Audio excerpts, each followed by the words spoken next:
Mr. Preston Stewart. And Mr. Stewart, I think we promised that we would give you an opportunity to give us some information in reference to your background, education, and whatever. And I think that some of the things that you've already said has indicated to me that we've gone to some of the same places, Ohio and Tennessee State and et cetera. And Miss Erica Lanier has also indicated that she somehow knew me at an earlier period and somehow, and I remember her face and I know exactly who she is now. Yes. But Mr. Stewart, let's see if we can have you to give us some information about your background, education, and some of your experiences, and then we'll move to Miss Lanier, and she'll talk about exceptional education. In my experience in the Cincinnati Public Schools, I have found and I have been very concerned in regards to young people taking full advantage of the education, and I'm a little bit concerned and very passionate about the lack of achievement, the certain kinds of behavior that's non-productive within the school system, and trying to devise methods to counteract that sort of thing, where we will not have the high suspension rates that we have, in order trying to do some programs of prevention. And this is what I've been most passionate about, where young people can take education seriously. And I feel that our education system has got some way to sell education to young people to the standpoint that they'll have a different kind of behavior in school and realize that they have to try to promote themselves to their greatest ability.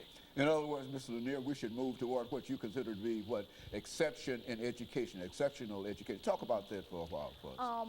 Well, our district 2 years ago actually coined the phrase exceptional education as a politically correct replacement for special education, because the rainbow per se extended in terms of what students could actually receive services for education. But I think that regardless to what the diagnosis is, knowledge is power. So one thing that we're focusing on now is also doing a per se exceptional education training and opening it up, not beyond the general membership of the NAACP, but to the community as a whole, for parents and caregivers of children to understand what exceptional education is, what legal protections they have for their children, and what the proper way is to advocate. And we have a series of books through a lot of community partners that have gotten together, and I'd like to take this opportunity to present this to you on behalf of the Education Committee for the NAACP.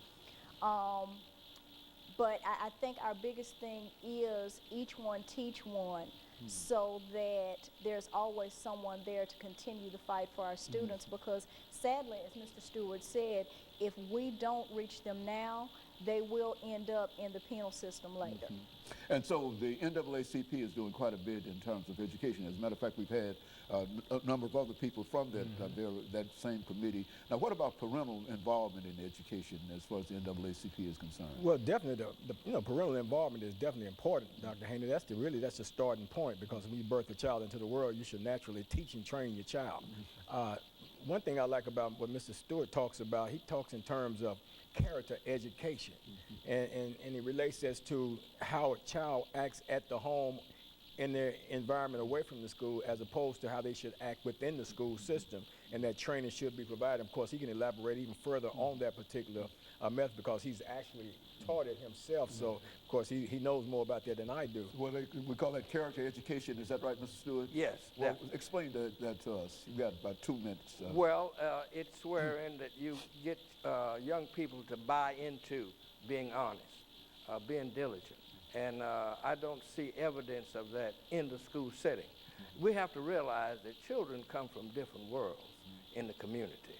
They come from the home world, where they have to learn different types of behaviors to survive. They come from different neighborhoods where they have to learn different types of behaviors to survive. And so when they come to the school, they don't realize there's a different type of behavior that you have to survive in school and to be able to develop yourself to your fullest ability. So therefore, that behavior doesn't coincide and make a matriculation in school are compatible. So therefore, we have a high rate of suspension because that behavior that they use in the other two worlds doesn't work in the school.